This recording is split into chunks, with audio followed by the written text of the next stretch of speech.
The max function returns the largest value in a column or between two scalar expressions. It's kind of like the judge at a talent show. They want to find who's the best, the brightest, they'll stand out and award them first place. You can kind of see the example here, right? I'm looking at tallest plant height. What's the tallest plant in my garden data? I could just do max, then the column, and I get the largest value. That's what the return is going to be.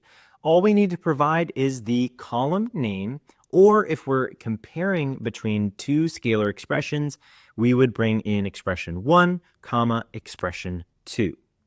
Let's see it in action. So here we are looking at the max function. The max function is very helpful because it actually has a lot of rollover to what you can see in complicated time intelligence DAX, right? What's the max date? That's a cool part about maxes because they can actually give you the last date that something occurred. They also can give you the biggest sale that you ever had, right? Very great uses for it. Let's go on and build it. So I'm going to go to the measures table here and I'll right click, make a new measure. I want this to be super clear, so I'm going to go ahead and remove the name measure, open parentheses, max, close parentheses. This is going to be max sales. Now I'll go to the right of the equal sign here and start writing out the max function.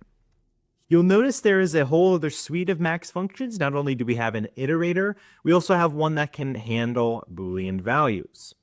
So I'll enter in max here, and we'll see again that it returns the largest numeric value or the largest string in a column, right? So pretty awesome here. What we'll do is let's keep it simple and look at max sales. So what was the largest sale we had on our data? So I'm going to do max fact internet sales, and then I'm going to follow it up with sales amount. I'll close that up, and this is ready to go. So what was the biggest sale that I had overall? I'll bring in max sales to the card. Looks about $3,500. Let's also go ahead and place it into the table, right? Looks like in this case here, we sold that product a decent amount in all these places. Maybe it's one particular product that we bought out. We also could potentially bring in calendar year again. And now we see that row context shining, right? Australia 2005, we sold whatever this big product is, but there's other years that we didn't. I mean, USA in 2007, we didn't, right? Our maximum sale, our biggest sale was $2,400.